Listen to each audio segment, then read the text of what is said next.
efa economy no ho echen John Dramani Mahama ene ebekwa akotie se nhwemu bi akoso na enwemu ni nyina wo mu wie wo mu chese sabato a ye ba beto no ye to no partial ba kopa Dr. Alhaji Mahmoud Baumia odikan ensam no pi kawe ho anwumre yi pi bebre abra GP chese asunje beba no majority leader enso chese parliament speaker na mo na watu no na nye ho kra nka mo mra wa mo wo ama ne buafu papa SDA asafo no nso de aba se memene da a ye to aba ne de wo mo ani enye ho kra no mo da so gina ba bi o mo gina wo mo asafo ma ne de sada no eye homeda enti abato no etia wo mo ejidie enti nyade a wo mbeto bie yabasan ahwe Ghana Immigration Service nsem o mo de atodwa se ye man ya hia hodo no se why dwen aye wo se obefiri man bi mu abewura mu aba beto aba e wo man Ghana mu ahwe ni ye na immigration force se nyade a beba ne sa akra President Nana Danko Akufo-Addo se bo sha wo share Ghana for no emu 80% wetumi afọ fili ni nyina 80% enti onso betumi edo mark no aba wose o promise mo so be nyema pi emu ohamu pen edi otwe se na ye du a wose waye emu enwotwe sanso eni abo nipa bitu akum wo mo ensem no de wantin wa ha no na se ensi ewo oman Ghana mo miri ni Kofi Adoma wanwani na nankrato hene a wodi kan anwumre mene ama Brako ampofo yemo akwaba kan ho Facebook kan ho ewo Angel TV so na kan ho ewo my favorite affiliate wasum yemo akwaba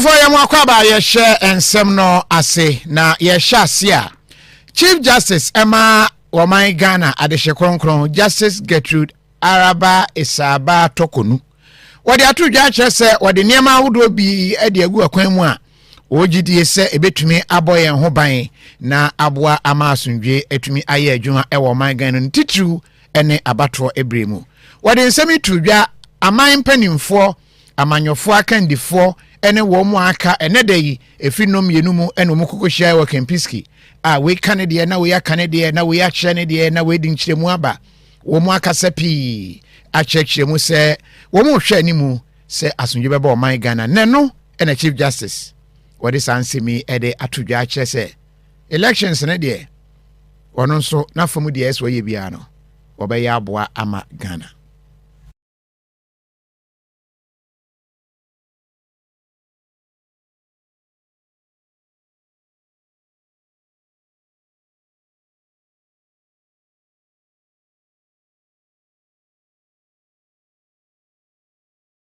ekura franka ma parties ahodo no nyina Ghana aman panimfo abedi akire ene akane panimfo a no wo mudi Ghana nim nyina wo nyina ekonsa hyiamu ebi na no ena NDC amanyuko no franka kutafo John Dramani Mahama wadi tu dwa kire se NDC amanyuko no ahwe ehunu niema bi wose ye ho a ye du abatro bra na yakan ye nyina bom ni akogudan mu mfam san shankrata ase ne wo mu sinsan na wo mu apie wo mu koto aba no a wewe na yaburu nipa bi ne yaye nipa bi wei ne yaye wei ye nka ho hwe na atena hwa na abatro foforo asan aso ne yasen aka wo mu agudan mu ne ye de aba mfam san hya ase wose wono de won ka se things will be knocking things.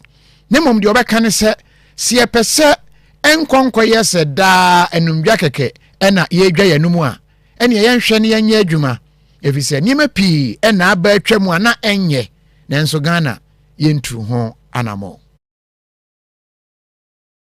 The recent past expressed the above reservations, and we look forward to hearing conclusively on the steps taken to address these. In conclusion, let us all pledge to promote peace during these elections. Let us work together to create an environment that is conducive for free, fair, and peaceful elections. We owe it to ourselves, to our children and future generations to preserve the peace and stability that our dear country Ghana has enjoyed for so long. God bless our homeland Ghana. I thank you.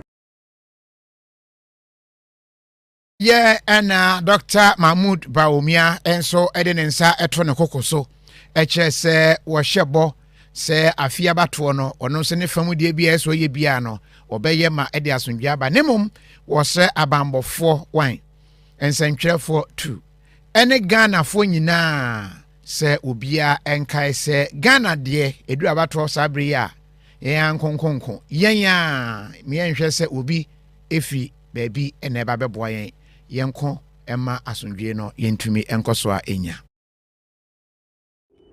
All of us leaders and our followers will live up to the peace pact we are going to sign today.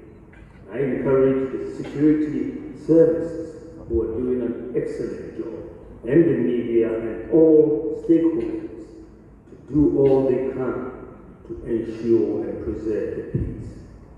I would like to end by emphasizing that the only reason we seek power is to use it to deliver prosperity to the people of this country. I therefore wholeheartedly pledge my commitment to working within the rules and to collaborate with all to ensure a peaceful election. I extend love to all my opponents and invite them to let us collectively show love to the people of God by embracing civil and peaceful approaches during every phase of the electioneering process. Finally, I would like to share this quote from Mahatma Gandhi, and I quote, "The day the power of love overrules the love for power, the world will know peace." I stand for peace and development. Peace is possible. Thank you for your attention. God bless you, and God bless our good. Dr. Mahmoud Baumia ena wotiene no yebesan akọ ne akọfa Chief Justice nensemwa wode etudwa yemame Justice Gertrude Araba Isaba Tokonu wachese wode key points mako enan bi ede asiwa ogidi se beboa ama se ekoba se pinche bi unity ewo afia bato mu a they will be able to eat it fast obetumi edi nententem na etumi ede asundwe aba. By operation of Chapter 11 of the 1992 Constitution, the Judiciary carries the constitutional obligation to administer the tenets of justice articulated by the good people of Ghana through the sources of law established under Chapter 4 of the 1992 Constitution.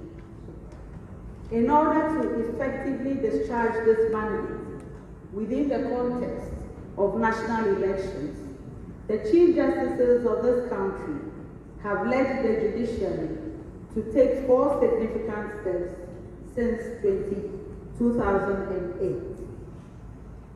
First, the Judiciary has a standing elections management committee led by Supreme Court justices to prepare a one-stop compendium on the procedural rules that must be followed in the conduct of election-related disputes. Jurisprudence on principles and edicts established in Ghana's unique common laws and all relevant statutes that guide the process of elections.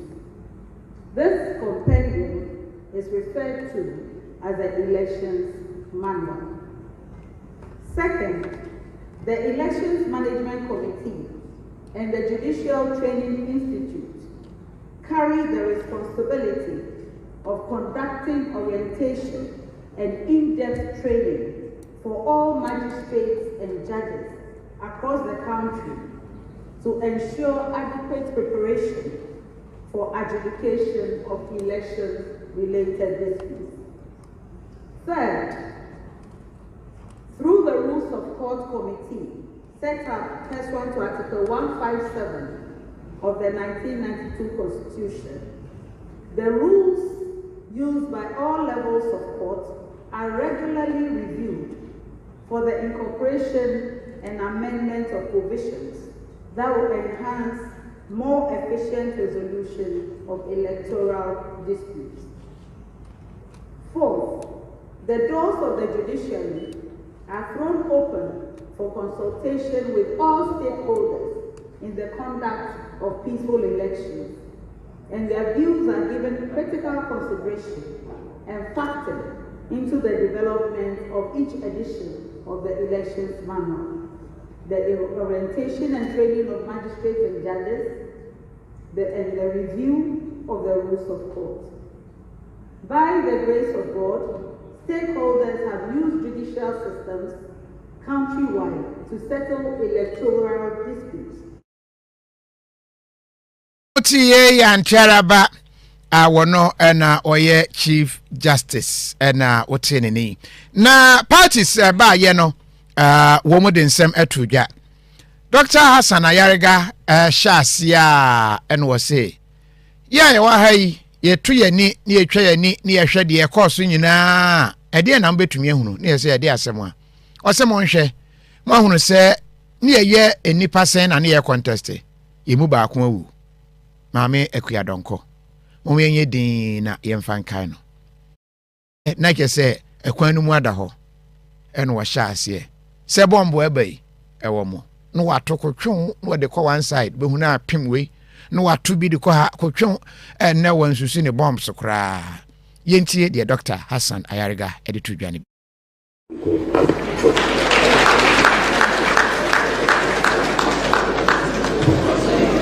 Please, 1 minute silence.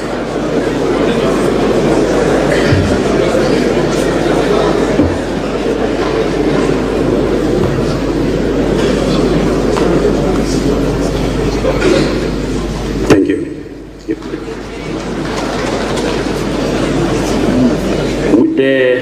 We are here to talk about peace.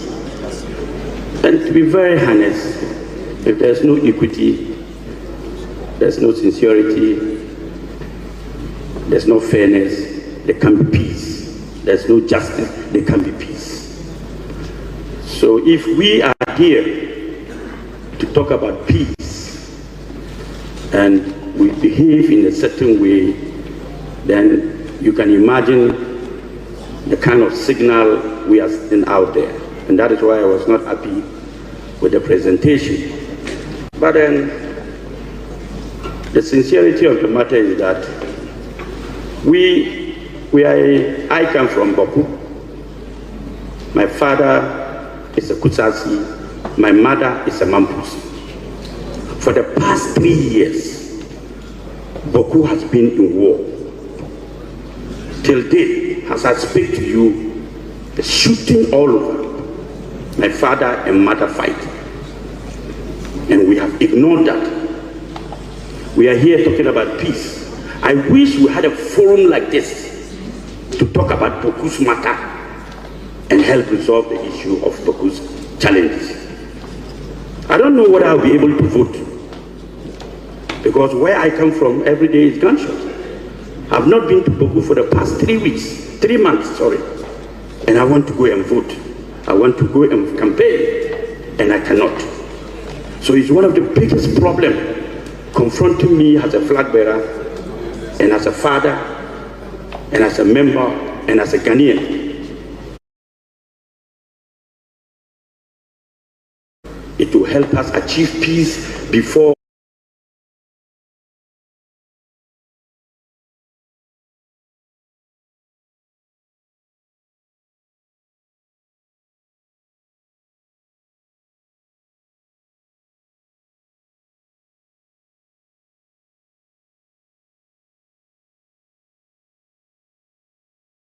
deɛ no ɔntene papa but wotia social media ene nkomo a ekoso nyina no ekyerɛ sɛ Dr. Hassan Yarega eka nsɛm pa ema ankwankoye sɛ yatwere asɛm bi bɛka ne mom wedi no wɔka wɔsɛ ne maame ne papa eko ne maame every one side ɛna ne papa every one side bɔko de ekoso wɔ hɔ asa bre nipa wua na ewu no ne ho eka ho ebi enam saa yɛ senti bɛ abosume kakra ni ontumi kranko ni krom campaign a wontumi nkonko ye ho ehon so na kwakoto na ba wonim so betumi mpo akwakoto aba na nko ohwe animu se enhyiamu bi ate se ya ye kasa fa asondwe ho no anke betumi atu anamon a ete saa efa boko ensem no ho nanso as usual de ebesia no ye gyae no wo ho ene abetena se ye sign peace eho ensem na ekoye ensem pi yentie nana ohene nto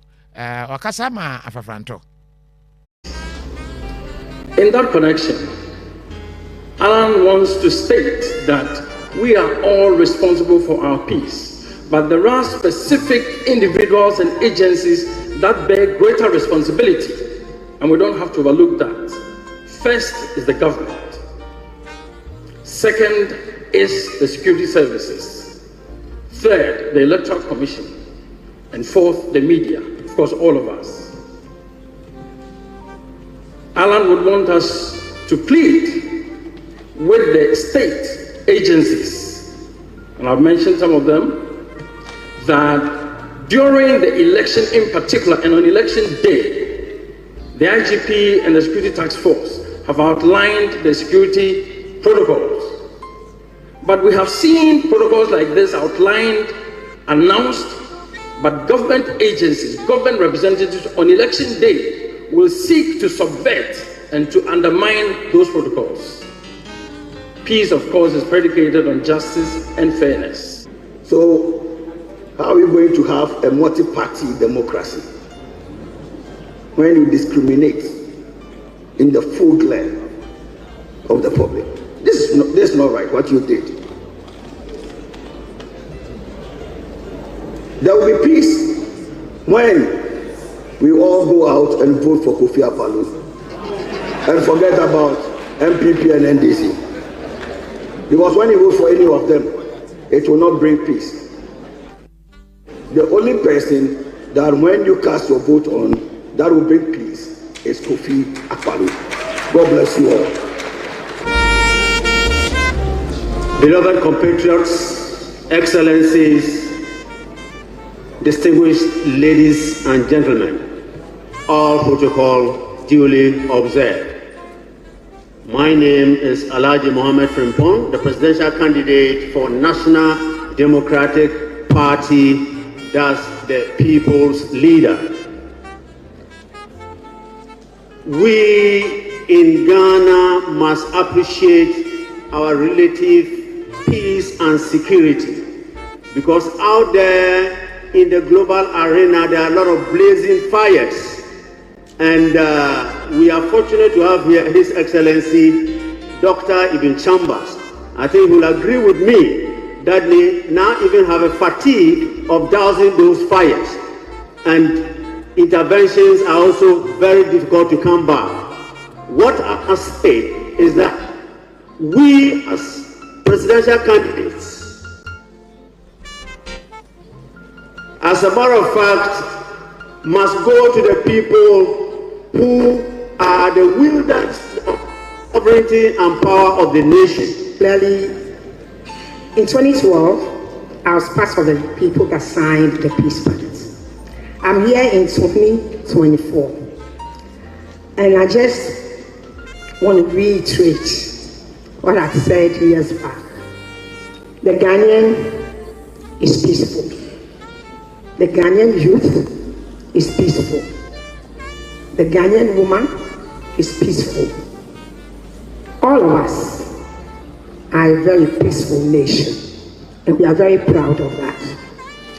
What I have seen today, for me, is just to reiterate the fact that the Ghanaian, though being peaceful, multi-party democracy is about election, and by extension, What it means is that there is going to be people wanting to do whatever they have to do to win power. What is necessary is the institutions that have been put in place to ensure that there's fairness and there's justice. That is eroded. No amount of peace pact will make any difference. What happened here today, I'm sorry to say, is not acceptable. Currently, I'm standing here talking on the ticket of a surgical Dr. Kwame Nkrumah, the first president of this country, who has made it possible for amanyoko ahodo e wagana nyina obia edenensa akwhye enkrata ase se yebo mpaye se asundwe ebeba na wenyina no se call you se ba you ama ekowie sen peace park no wo mu sinsan no na menim so mo nsan yo wo mu se na bi so mo nsan wo mu nsan wo mu nsan mama ya de wo mu nsan but ye be kwa ahoma so na yene Dr. Jonathan Asante Ochire akwa akodi enkomo na yahwe se we no eya na eye krokro de John eye adanko daada adwe ana se we no eye nokwere mesi wo se you kuyapim ni be se eno bi ene koso ana se we ni de eye normal formality wotie mu a wo mu ekasa aye no Kofi apalu se mo antra mame amotoma ndi se MPP de wa ha nyina enkosi aga omombeko timo ntoma me we so se ne ete ha ene ye dwa ye num ne ye den mo nkoboko mame ne papa mo ko ho my mother and my father are fighting mo nkonko pata wo mo ne nya na peace ne de papa ho ama so ni no ohunu papa Jasco na bi nye papa Papa Jasco. Oh, I was for one enim no. Papa Jasco. Pacha wa onim na twani. I catch him we chiro say friend Papa Jasco. Na dia ba da bi. Papa Jasco. Nye Papa Jasco ni. Pacha wa onim na twira to comment section me money di ansa. Mon twira to comment section. Mo me kwa ahoma so na ye ne Dr. Jonathan Asante Ochire enkonkwedi enkomo. Doka nwumre wote enka ye be mo adwo ne am akwa baba Angel FM Angel TV so. I'm saying that my home no nimu amukura. To ne pasa in the enyenumpo. We cry security threat because election time here. Election time here here lines see any emergency be no obi atrash also na o frɛ wa frɛ na nkwa ha adwen but me enhwɛ peace park ye sign bibia so nkofo bo nkofo da anye bia eso wonfa so significance ne say no me da say eso wonfa so and say a chance to dey e de ma empenifo a omo petumi efi ho say one they are committed to peace. Two a chance to dey e de ma wapu so omudin penifo na chite penifo omudi omachi no omoye committed to peace intino eno so eye a kind of a partner, a steady pattern for those who are being led to know say penifo ya ediama womo I already said they are committed, so very very symbolic and significant atujwa ma penifo de womo nsa ade asase na the point is eno anu no ana media nkade minim say democracy in kwa kwatira madwene yan kan maba na in declare the winning and winning here. That is it. Nanka understand your question.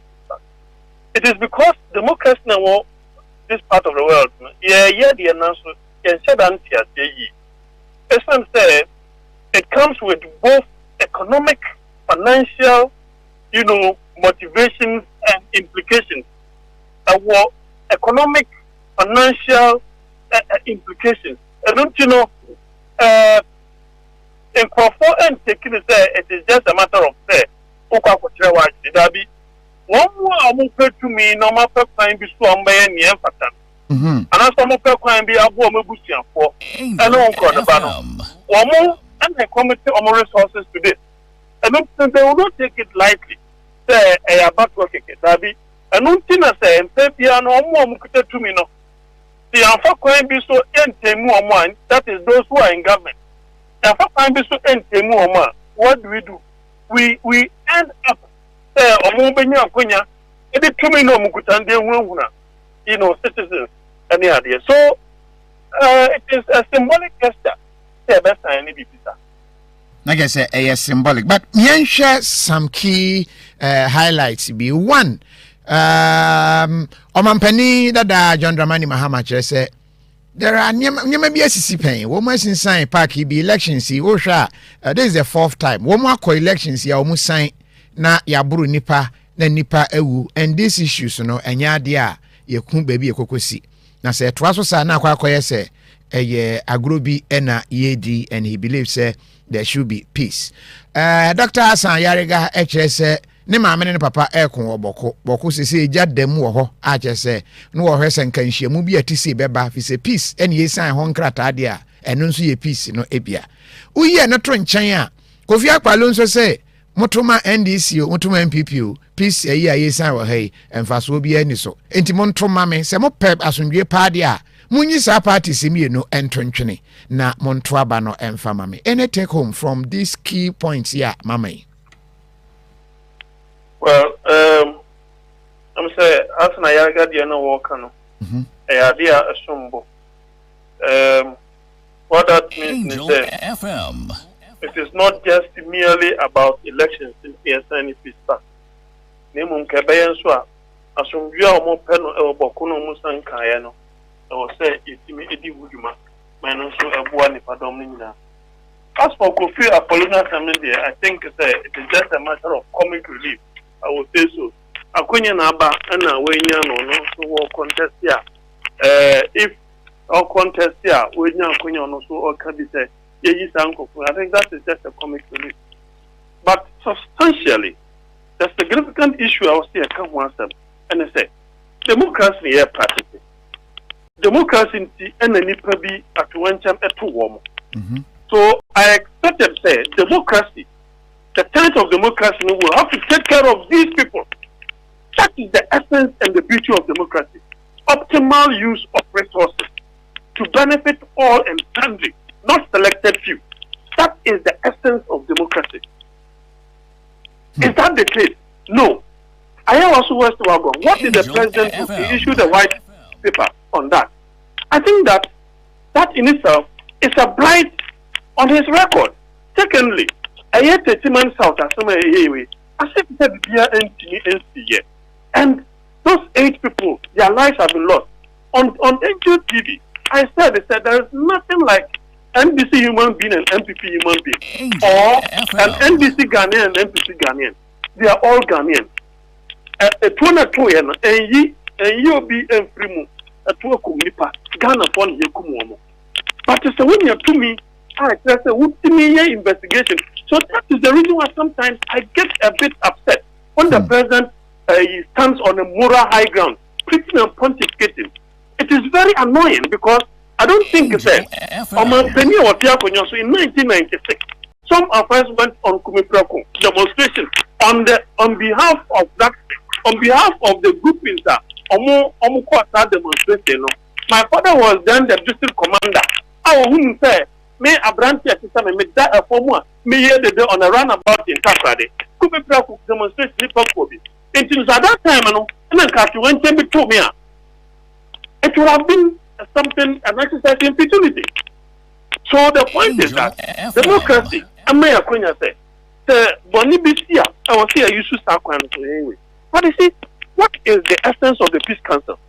If they cannot in any way say, Omanpenny, at least set up an investigating committee to investigate this so that will bring perpetrators to book. What is so difficult about this? For the Peace Council to call. But you see, at the end of the day, the main will say,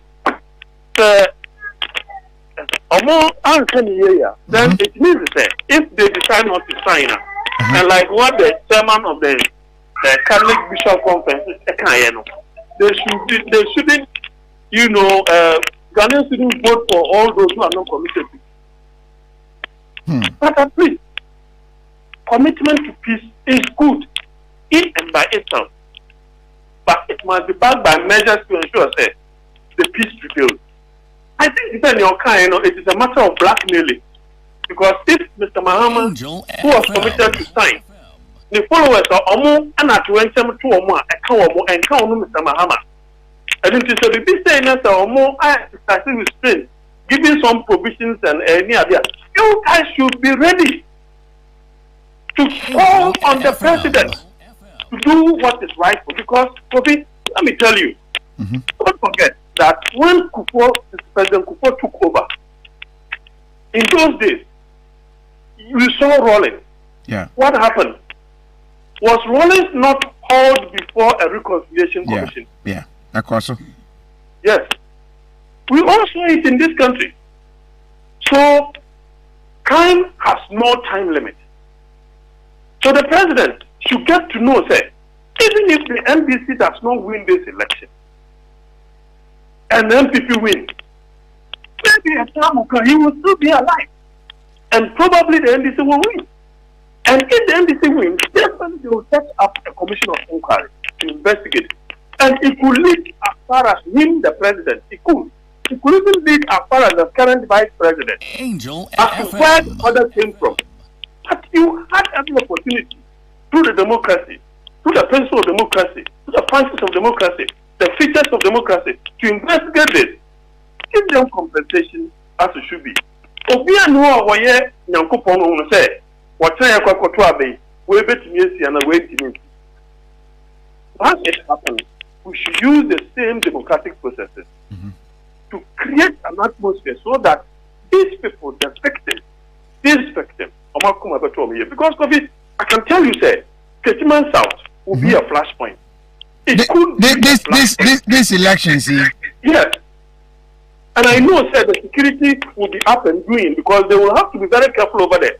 The ticket will be a Jabata Sakrono. The ticket will be a Jabata Sakro because wouldn't Niam Kofa prepare almost PSA. Wouldn't Niam Kofa their more PSA. So we all have to be very careful about this. That's the more reason why it is good to say President Mahama is still committed because he's still looking at the bigger picture. Say, look, you have elections to win. If you don't have power, you are still empty. You will not be able to give any adequate compensation and find a democratic solution to all of these problems unless you win power. So definitely, you will have to be committed to it. Other than that, it is just a symbolic gesture. But it is in itself, it is good. But if our system were to be functioning properly, and it does not need any human intervention and interference, why should we go and sign a peace pact?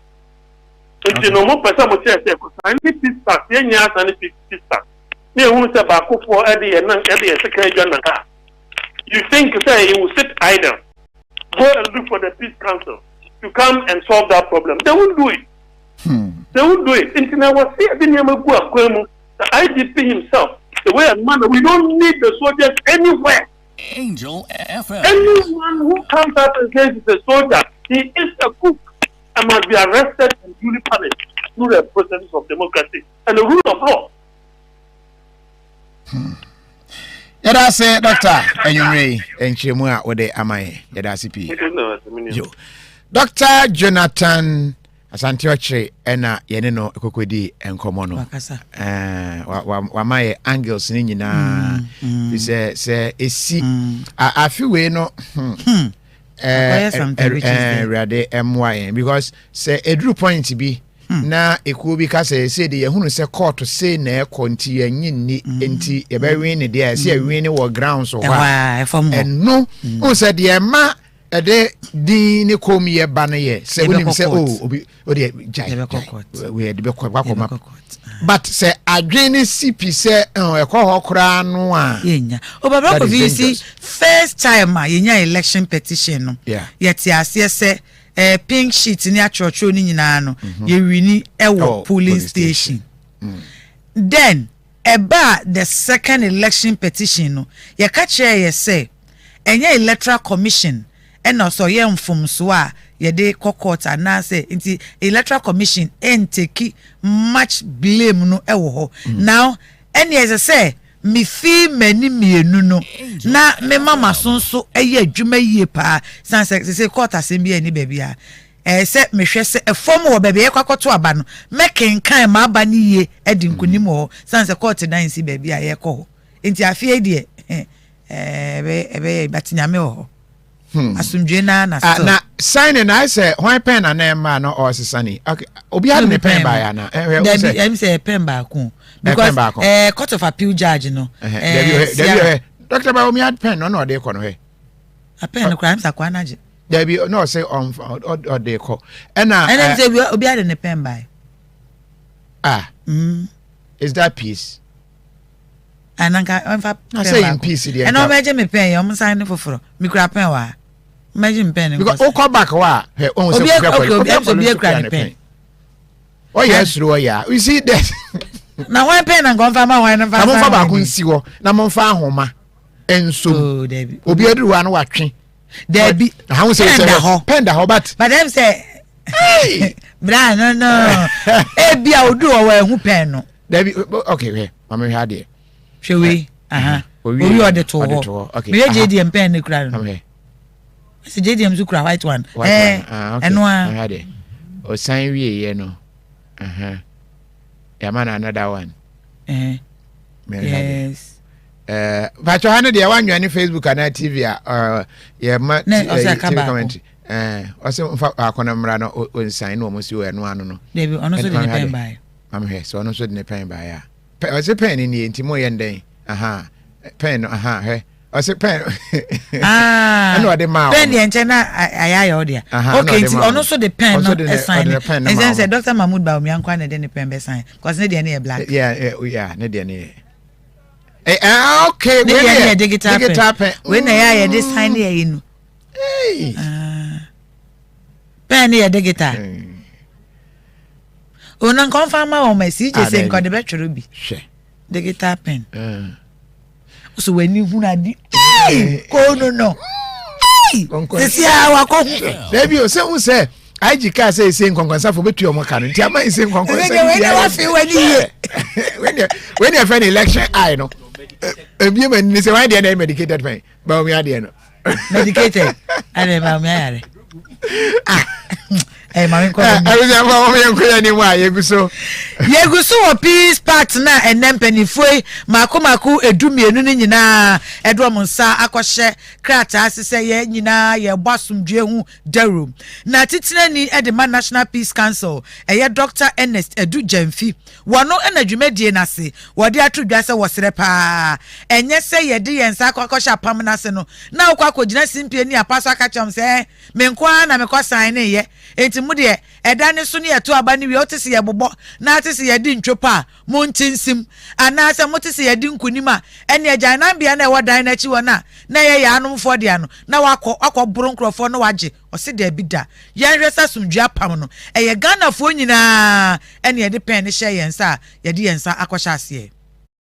Seeking the highest office of the President of the Republic demonstrates a clear message about their commitment to the peace and stability of this country.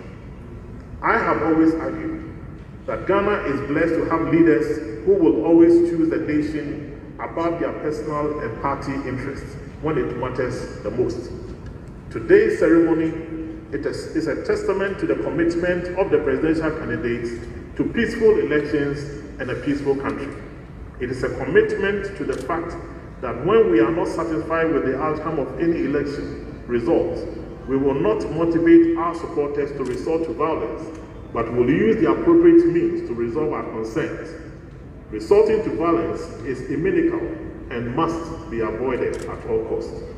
It is my hope that signing this pact will not be just another public show, but that all our aspiring presidential candidates will play their roles effectively, particularly after the declaration of the the election outcomes on December 7, 2024, we would like to appeal to the political parties and the presidential candidates vying for the high office to refrain from doing anything that will prompt their followers into violence.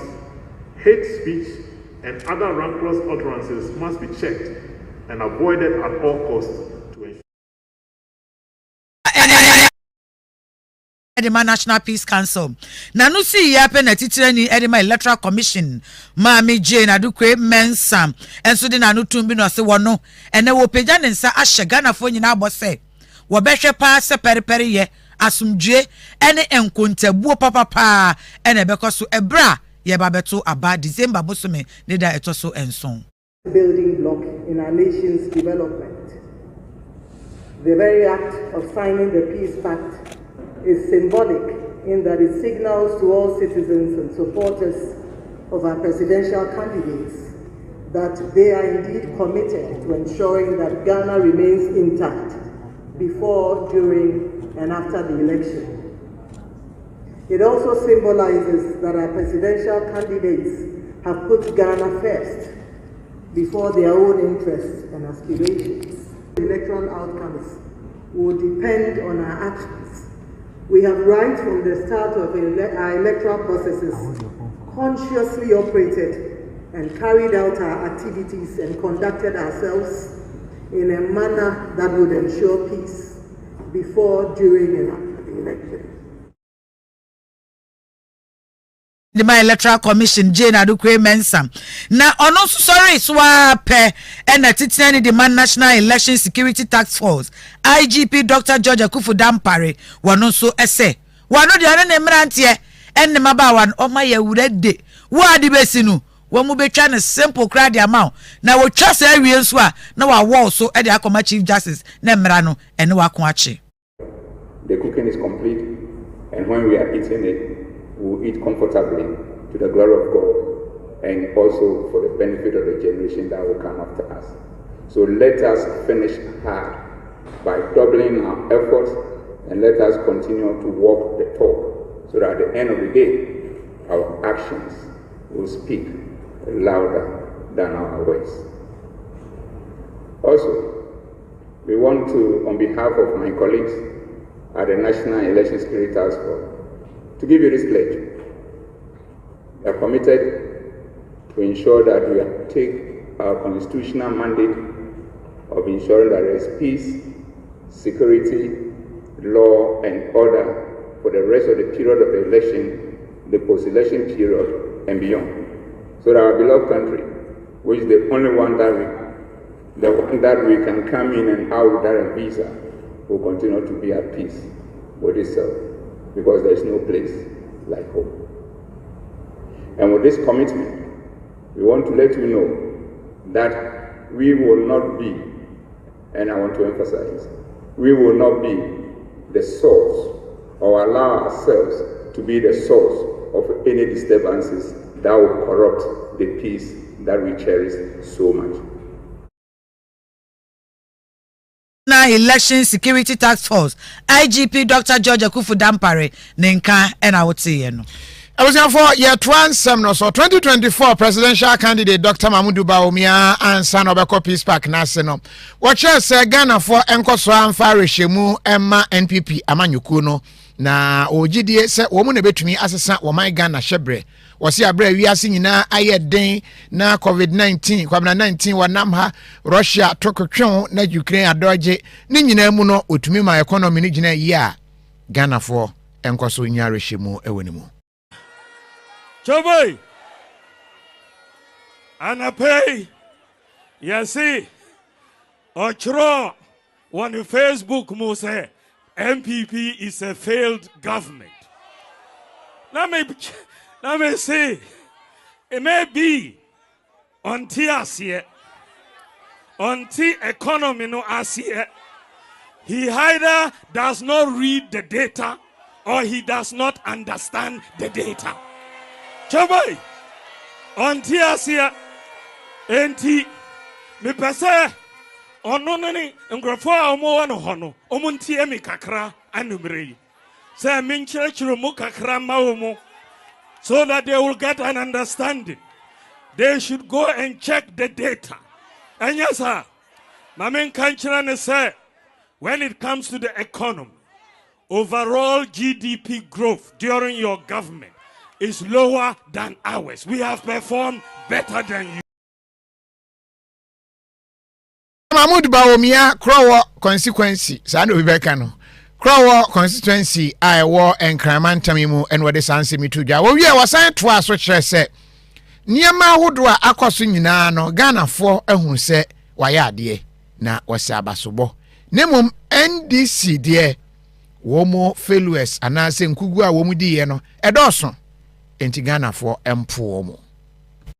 He was creating unemployment. He wasn't creating jobs. Choboy, we have built more roads than him. We have built more airports than him. We have built more railway than him. We have built more interchanges than him. We have built more hospitals than him. We have built more schools than him. We have built more astroturfs than him. We have built more sports facilities than him. We have built more sanitation facilities than him. We have built more courts than him. We have built more public libraries than him. We have built more fish landing sites than him.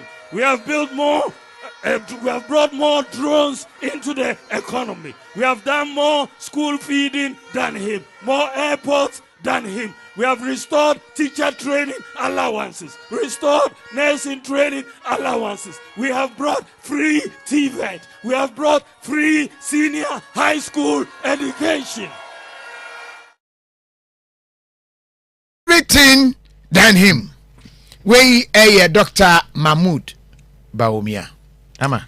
Research bi akoso na say nhwemu ye course yi Institute of Progressive Governance IPG wamo ene de say nhwemu ya betudwa na omu chem se sene ya ye kwa akoto aba ene one touch pe ena ye kono na say ye to aba na ene ye wie ne ye kenkan na ye si Electoral Commission why na di nkunim e presidential election na IPG empenifo HSM Dr. Alhaji Mahmoud Bawumia wono na bedi nkunim na wamo chese ohanji chemu aduanan enso echiri pop miensa 47.3% eno dibi ebedi enkunim eno achi no ohanji chemu aduanan nan echiri pop enso eye 44.7% wamo enaye madwen so mbeto edi ama NDC amanyuko eye Frankatuni John Dramani Mahama JDM Bosu Kena na no ena professor eye Isaac Buadi wano ena Dean Faculty of Accounting and Finance ewo University of Professional Studies UPS wano ne semchofo din komo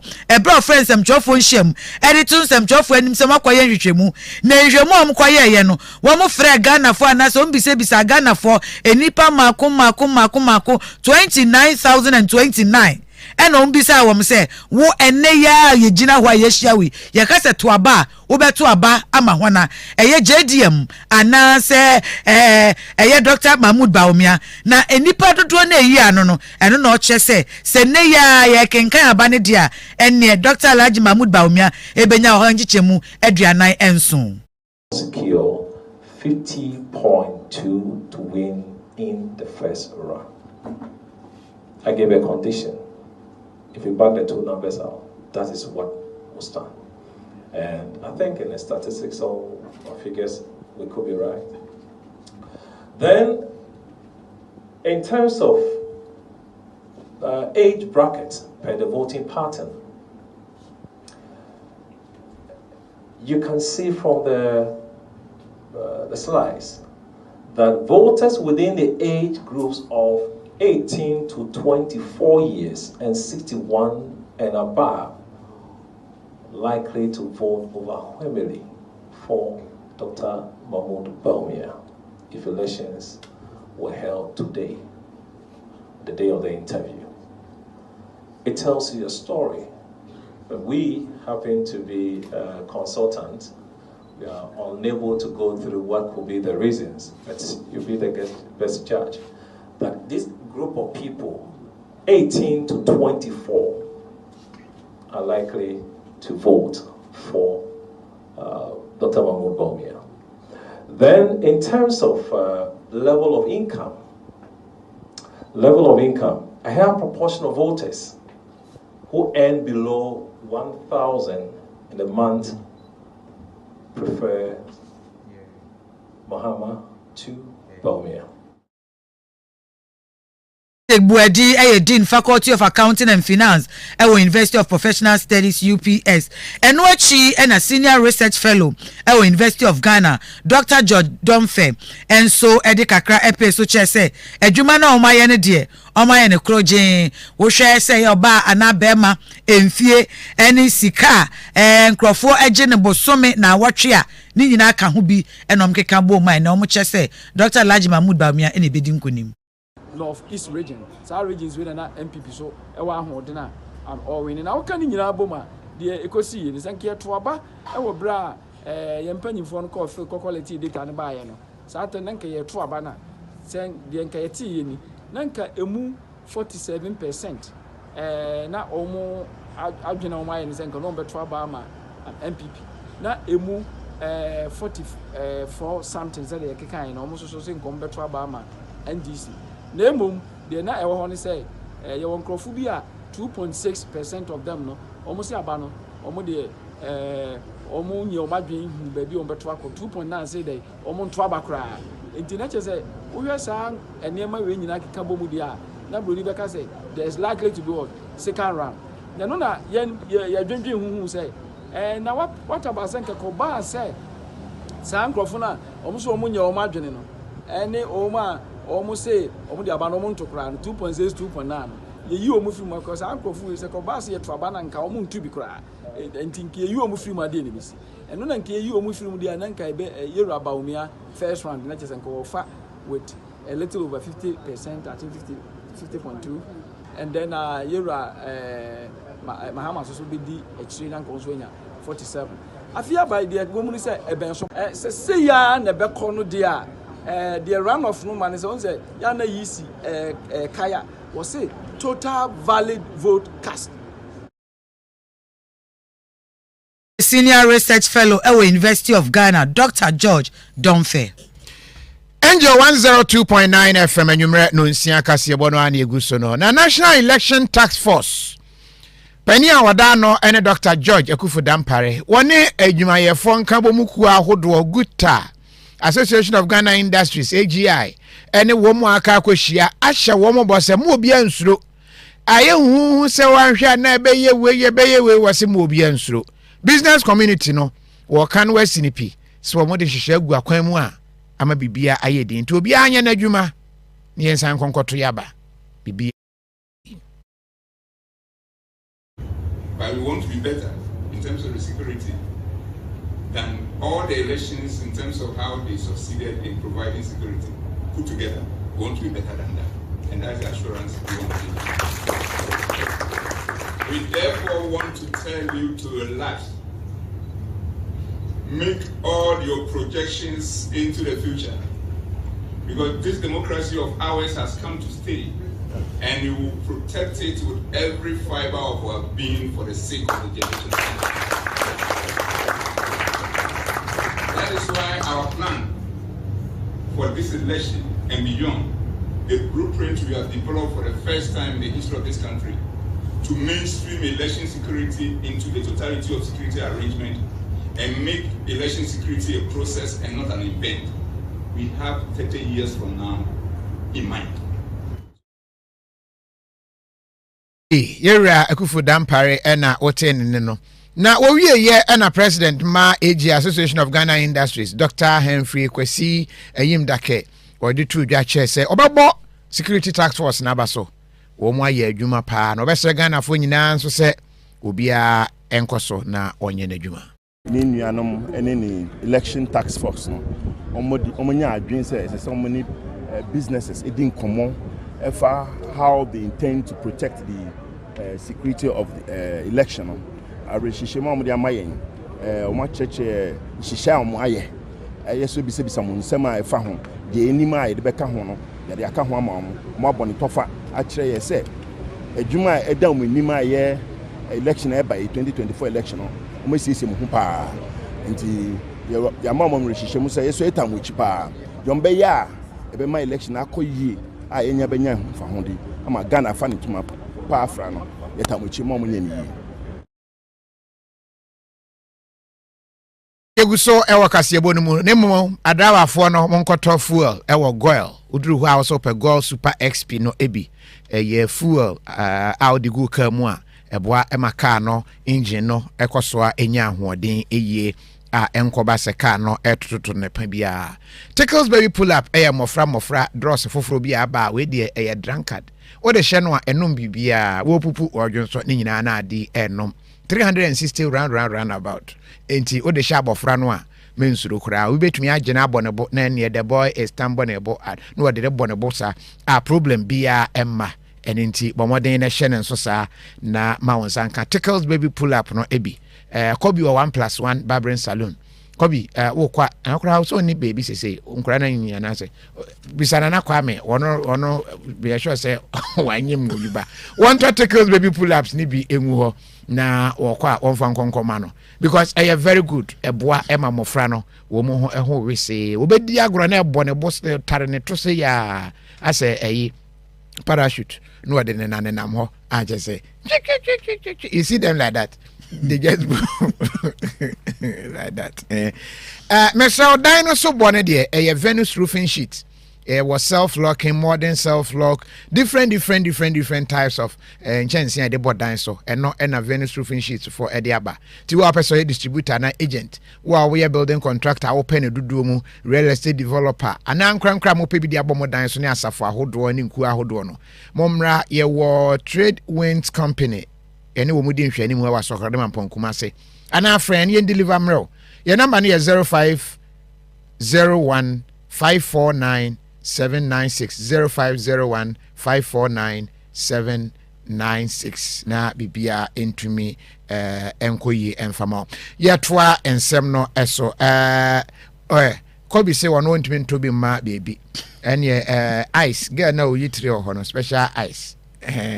Mon pebing my eyes one wenche na one farm sheshem kurano na kese enkwere nim ko ama yakoye nim dia enka ne mampani John Dramani Mahama wano na etu franka ediama NDC amanyuko wade akotu dwa ewo atoye mantem se wosre pa December bosom ne de toso enso e manremfi ese okokromoti no obe shapena ne kama na wakwa akotintim ediama no se aba no osre muntu ne bum emfa manum na odi nkunim na ye nyabo ne din na wo betena Ghana benwa ne so pa wosese bia kwanfo kwantantan a ewa atoye mantem ne nyina oba be ye ne nyina kama de amamu titiru agona amemfi ene ne mpotam wonyina ebre okopiem ewo ho no ene agona amemfi national regional ena constituency executives ni nyina edimirikantete ne behia no eno ena wo kasa che no se monsho efi 1996 ena mo start to aba edema MPP amanyuko mumisa mo se dempa na monya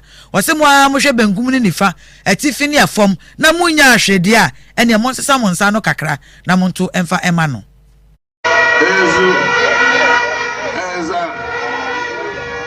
so free SHS Eyadea Abba Enko Bibia so be catch out say NDC ba on betwa free SHS mo catch any pan say me say or your trouble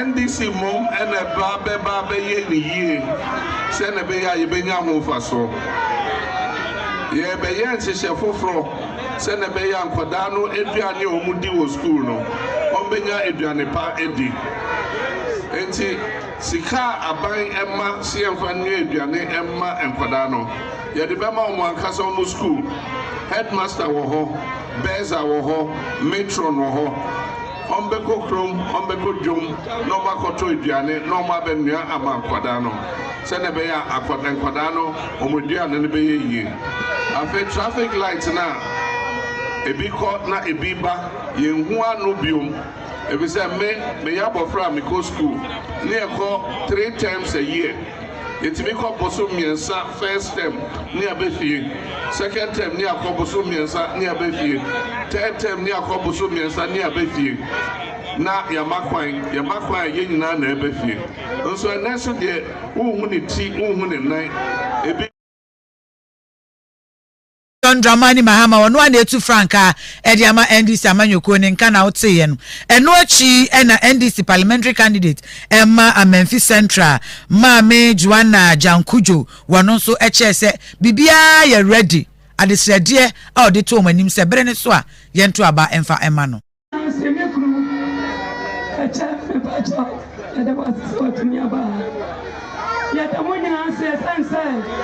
the question and my husband and then Uncle we drew baby and I have my ebu. Nanso and Uncle Pandumti. I'm in I'm paying for NPC for Nala, Udimeti and Opa Arianum and Tiana Yajina Ma. Yapaja Mahama Nankasa has said, International no meet men canning in Amano. No mama sama me pesame catch on and say, Yapaja Mahama say, number 8 ayatria, number 8 ayam punto, number 8 Yapaja John Dramani Mahama. 87 December song, that's what to Abama NDC.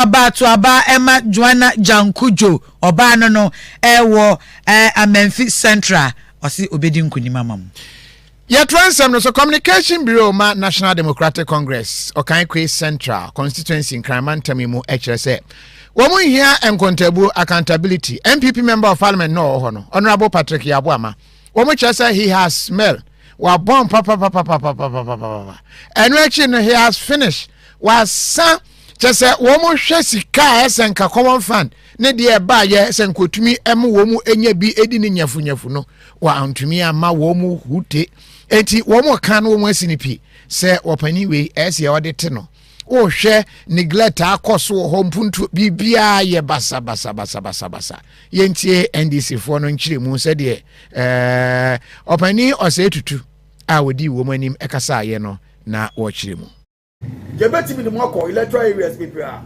yeah gutters yeah pavement blocks are yatro founded financed by the MP not just MP na yenua ya abo amade di bottom ska yeah beto abafofro ye pesi ehun say MP aba account to Okankwe Central for nipa san na MP abo omamo manya adwuma aye school dan san na MPSC school die work constituency nyina no NDC na ye so wo show Okankwe Central and Ghana democracy started fourth republic here yeah parliament be 8 parliament here Okankwe Central NDC first parliament of the fourth republic and a MP if you no NDC really constituency again and so NDC a development saying MPP ye busa ye MPP you say or your board chairman Emma Ghana water and so abeka and in La Paz, your two swim, essay baby are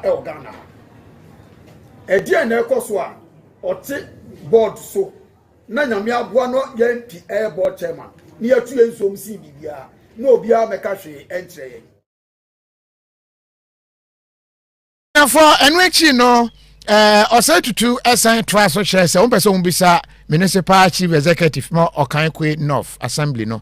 Honorable a year boy lie say. Common fund no eba na eba say na ekọ fi say they know they sit up wo mu so kra na say sa ye de nyame ase wonya sika e no so yen e no ode boy na emom de besi ehun ni say $1 million per constituency na do kan 2016 na or starting in 2017 no Okankwe Central constituency ye de way ye besi sa find out every ni boy lie o say common fund no ebi mo Okankwe Central na because you Okankwe Central and Okankwe North and ye kaboma one municipality e friend Okankwe North municipality and che bia no Okankwe North municipality no ewo abeka ba bia e friend Cardiff Tesano na chia any party mpanimfo no questions a wo mo ebisa ena yedi bi abrawo no yetwa so enche betwa ho ama yiwe free ho Central Regional Office Emma Electricity Company of Ghana ena ebo amane se transformers ahuru esisi wa Emma nkrofo nkane en nkrofo bi so ayomadwen se ene ombetutu transformer ne ho spare parts na enam sa yeso ma engineer Emmanuel Lumo general manager o ECG odinchemu aba ya record be 10 cases aye say nkrofo bi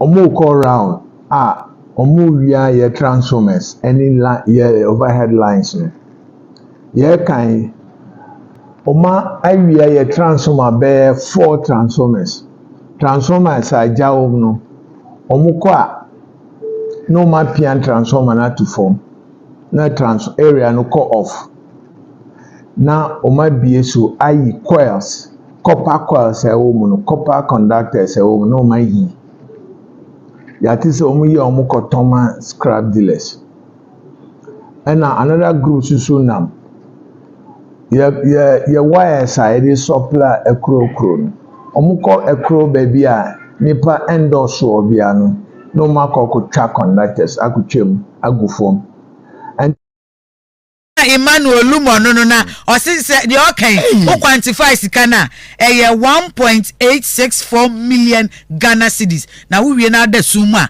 no aka say ECG for mama just to oyi coils na cotton scraps no what track cable no so a country called Ghana. Hey, it's for you mom novus mo kwaji novus onom na aye de novus ana mo be no magu pressure no so na say adwodwomo kwa benya point 1 no benya bi offer 0244 470742 novus no coconut no ye fine pa baby my dream na de mo ye dia say any kwadu dia no correct pa SCC we are cutting ourselves abusian for ye twa ye ho aba say ba na ye transformer na ye intact a ye beto aso. Over 5 million children have benefited from free SHS. Protect free SHS. Vote Dr. Baumia #1 on the ballot. We asked the children, how many of you brushed this morning? And this little boy, his hand didn't go up. And I said, well, why didn't you brush this morning? He said, my brother was using the toothbrush. If I'd waited for him, I would have been late for school. I'm sorry, I get a bit emotional when it comes to that. To be able to change a child's life, to be able to bring back that confidence about their smile, for me, is phenomenal. This advert is FDA approved. Ghana edition for 5 million. Then your free senior high school ehon fasro. Yemfasa abatui emo free SHS ehon bai. Etituaba ema Dr. Mahmoud Baumia. We number 1 wo ballot paper neso. Wone me be adwin se de na yesi dan kane no ene yenye ne sabi efiewurafo adensifo ene contractors nyina e de Venus Phonics Investment and Chancing ene bodan so esan se eye papa ensuronsuo ana ensuro awia se wo de bow dan so a e madan ne mu yenwunu na efie ne dimu a wonya sunsunsanso bia ye wo long span ana short span roofing sheets ye wo qualified engineers a omode modern technology ena edijuma eno ti se de weda ne tie bia se ye roofing sheets na ebo dan so a wonya sunsuanso bia yawo aluminium and allozine coils, self-lock and MSL profile sheets, IBR profile sheets, IDT profile sheets, step tile, glazed sheets, roofing accessories nyina so ubenya bi ewo ya so ye sign wo light steel roofing trousers a wo de bow dan so a edemu stronko ubenya rain gutter, valley gutter, ridge cap, special eave train, side trim, sheet wall, any hangers afesu ceiling grader wo de be ye ceiling kama kayo shawo penado papa so e de abow dan so a eno ane Venus Phonics roofing nails ye sanso o roofing silicones any rivets ne bo no eda form na esanso ye papa won so koto Venus Phonics roofing sheets ne fa bow dan so kumase a wo be hu ye asokore mampon opposite trade wings plastics ye ma free estimate untu eska bia enti frem panyimfo 0501 549 796 and 0501 549-797. Venus Phonics Roofing Services. Just call us. We are there to serve you. Colgate Herbal is formulated from unique natural herbs to strengthen teeth and keep gums healthy. Try Colgate Herbal, scientifically proven for strong teeth and healthy gums. This advert is FDA approved.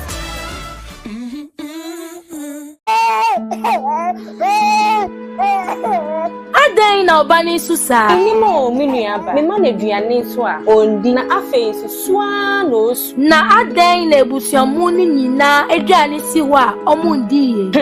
Na nsen na emiti ho ani o. Menua aduane so a omundi na ya san ehwie nti mesro fakowai. Oh sa, Chizentoke. Eyema wura mofra no ene wankasa. Fama ebusuani nyina. Zentoke multivitamin ma nkoda didi na aboa ma omanyini ayefe na ebo omuho ban efi yare kitenketen. Zentoke drops yama nkola wawo omufofu dikosi infie Zentoke multivitamin ne die eyama abofra wedi afeba eko eni mpanyimfo nyi se wo pedodo etu a Fresh Star Pharmacy ewa homan so 0203429888 ana 0206106799. FDA achi edwedien krato atom. Meba no che obey 2 years. Ene nti obey when you intentem ahodi mu. Aba be say meba no sa no. I can't believe it. Ene believe o. Baby Vite multivitamin drops. Ene me wife dey so some of friend no mu a. When you intem fefe sa. Baby Vite multivitamin drops. Ane, yes say Baby Vite the syrup 100 ml and 200 ml. E was say me wife ekope bi toma ye ma no. Abofra be ye nipa brane a. Na free from ya obey free no mofra brem. Baby Vite the syrup and the drops ana. Na shenen so say Baby Vite drops with vitamin C. Sansuna Baby Vite syrup, clear vitamin C, zinc, and vitamin E are emma nkara immune system. Yes strong. Baby Vite syrup, nene drops, vitamins and minerals for a healthy baby. Baby Vite multivitamin syrup, and nene drops. Our pharmacists at Pharma Trust Limited 0561 088 663 and now 0561 088 666. FDA aji judi nkratwe atum. Ya pa fata sa su twie we asi mesia na me de 200 Ghana ko dwa so sister bayi na nya 5 cedis ene 40 Ghana ai se container ya 40 to 50 pesos ene 20 Ghana ene adanchiri olonka du 30 Ghana adai o mai ba mu ne we won so kasa me hwe odin hwa dokura me di 20 Ghana o me pay kura me 15 Ghana cedi a day. Oma be na ewo mi ya koye anate ye san bae hwe enye duane bo nko an ne kosoro John Dramani Mahama time Smith 1 bag ne ye 24 Ghana cedis me nko to Smith 1 bag a ye se eye 108 cedis ayon ross ye beton ne sen it is say wo si dan a sen e na wo be say John Dramani Mahama ba ma giye a ye be wo ya nya bibia fa ho okom be kuyen yo okom ne de enkuyen e be fa ye ho adwen pa na MPP aban wadi ehwamo ankasa medie menim wo haw na medie mehwe masetirem na mato ababa ene sa na tie de a eye kufu ade ne ni ba wo mi a nyame ya dom ne se December 7 dura ye be tuo masese de YouTube ye be tu ankasa hwe wasetne moto abapa e de sakra ya papa beba wa brabo mu to abama John Mahama ne NDC. In this age, reliable and stable power supply is the bedrock of every development. However, a backup plan should always be for every business that wants to thrive to hit the ceiling. Peggett Engineering and Company Limited offers that plan. They are the importers of brand new original super silent Cummins and Perkins generators from the UK. Peggett is also the sole importer of comfy air conditions that comes with an inverter. At Peggett, we undertake installation and servicing of solar panels, generators, and air conditions with certified ECG installers. Here, everything is done in a professional way. Call now on 0244 599 124 or 0265 468 434. Peggett Engineering and Company Limited. Locators at Ahinsan Kumasi, adjacent the Kumaruman Rural Bank or opposite the China Mall. Peggett Engineering and Company Limited. The entity you can trust.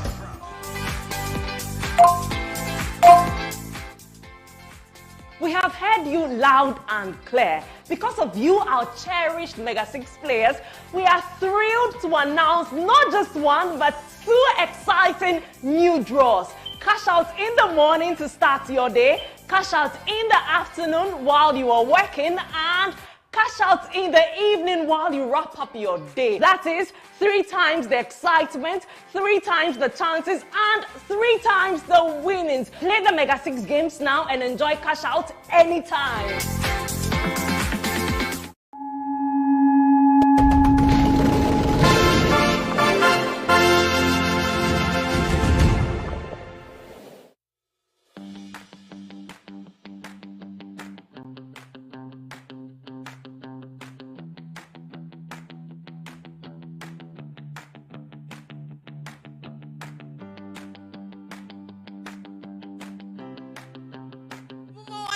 Pacho Moana Kwaba Zuba Mega 6 Games Live Joy. It's time for us to announce the winning numbers for this evening. In there, and you'll be evening cash out. I hope they are participating in our morning draw and the afternoon cash out, and you want some cash.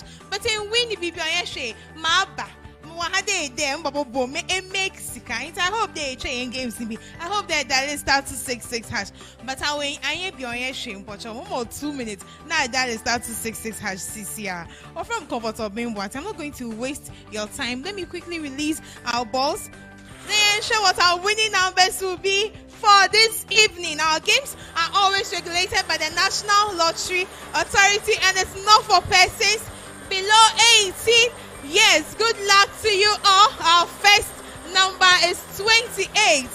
28. Congratulations to you if you take 28 as direct 1. Our second number is 46. 46. 46 is our second number. Our third number is 31. 31. 31 is the third number. Fourth number is 45. 45. 45. 45. Our fifth number is 24. 24. 24 is the fifth number. Our sixth and final number is 1. Single 1. Single 1. It's your numbers need narrow way. Mean the way you are a winning BB jubilate, but in BB, calm down, relax. Let me repeat your numbers in order of appearance. Our first number is 28. 28. Our second number is 46. 46. Our third number is 31. 31. Our fourth number is 45. 45. Our fifth number is 24. 24. Our sixth and final number for the evening cash out is 1. Single 1. Congratulations, congratulations, congratulations to all our mega winners for this evening. And you really so it may make Sikakakra and that show bottom in the be slow, but you ready me assure that may make one night when but one way your opportunity when winning behind the winning trend. Another opportunity or another opportunity. May hand there for phone. Now dial star 266 hash to stake our games, standard direct PEM 2 PEM 3, and that's the website www.mega6games.com, and also there download the Mega 6 Games app on Google Play or Apple Store. But and you pay the lotto kiosk be upon into our channel put 22 lotto kiosk be or beno na catch there and miss out on the evening cash outs, but and pay miss out on the morning cash outs into chomo a win sir uskababo go mobile money no straight, no stress, or from comfort of being watching. Thanks for joining us for the evening cash out. See you tomorrow morning at 9:50 a.m. for the morning cash outs. Good night. My name is Peter Adoma. I won 8,000 cedis of Mega 6 Lotto. I played it 20 cedis for the 6 numbers, standard number, and I won 8,000. When I played, I used the short code star 266 hash. Mega 6 Lotto is a godsend because I wanted to go and pick a Uber car, and they say it's 1,500 for the registration. I don't have money, so that day someone gave me money, and then I said, let me play this. And that evening, I won that money. I won 2,000. So that was what I used the 1,500 and go and take the Uber car. So right now, as I'm speaking now, I'm driving the Uber car. It's not a scam. It's real. I played it. I won several times, and they pay me. Even this one, I've won again, and I'm taking the money right now. They have an office. NLA know about it. So if you want to play and win big, like how I won mine today. But I would say, those who are watching me, you will see me with 1 million Ghana cedis. I will want that 1 million first. So if you want to win that 1 million, keep on playing. You will win.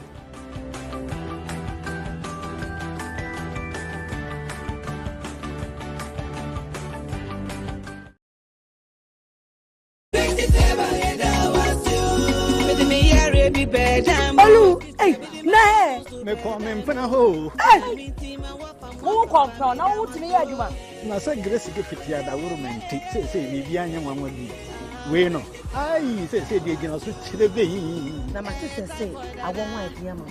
Me secret and I wouldn't have a boy. I want to tell you I don't know create na tell Tobo. Oko 2 na 3 days about come account. I'm a man if you make catch you because my husband. Just there, Yaruba no why and down. Catch up for look. I know better on what. Yes, catch and win. The great gift ever. New Achimaka Petroleum one. What is a drug baby? Hey, stroke man. And then me Obeti.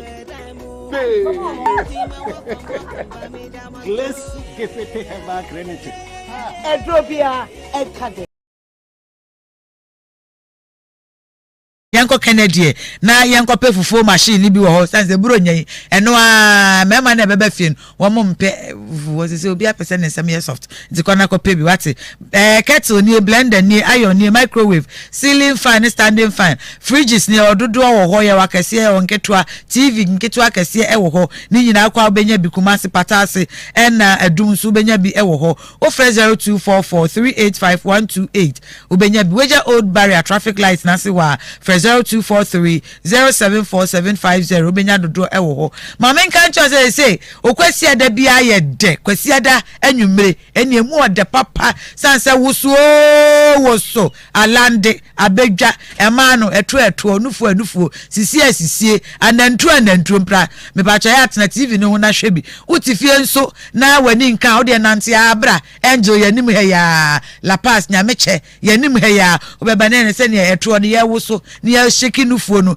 ewo hwa 8 p.m. sharp na ya starting o person sponsors adwumadi ya o 0541 524808 0541 528 808 na so dem Achuma bank is abra na beji sika bro nyai sika ne edidi ye chopo bro nya no kama pa na branches ne so dosun ti wadaro maje number na frɛ ne ebe no koho na koji sika fra 0501 628449 and 0540501628 na se wodam yare ya obi benya nso ampani se ne fi yare enti na Grace Gift Herbal Clinic and Laboratory Services Mr. said Dr. Chro e de ama se ko na yenye laba emfa benkuma na nifa ko Grace Gift yare bia osa yare a wontimi nsa ye mum anifraye kwata achacha ena se bijimie ni nyina se nyamfinhye dunuma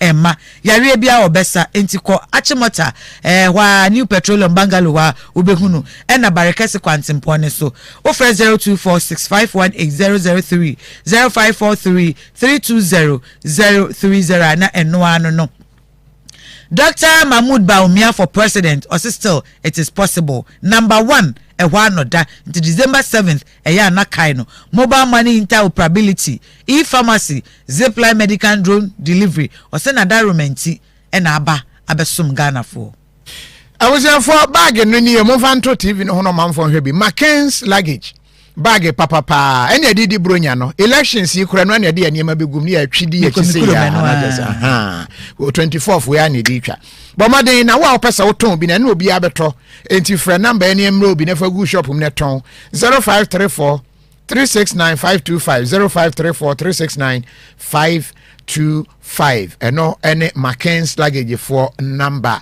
wa ojonso a entimi engo churo na mum splash no o prostrate no ayekese enti a distribute Christian literature ojonso na splash ne sa no bomaden Dr. Makajay ewadru obeboa yi prostrate condition ne de afri ho eno achi wa woma na wa stroke how diabetes how for Dr. Makajay was 0244 093595 0244 093595 but odansuman first one about wa or banking Solomon obetumi akwa na se kumase na afi takrade na tonti na 74 edre etwaniti aka ne T74 unum bia eboa obustu immune system no nkwamwa no ewo mu nyankopon de amaya srafo no a omoma ya ahoden no obema omu aduane adi omu aduane eye T74 eba ne sai ade bia bowa omutumi eko edema o hepatitis ni nuanom nyina asthma ni nuanom blood pressure ni nuanom nyina no 2074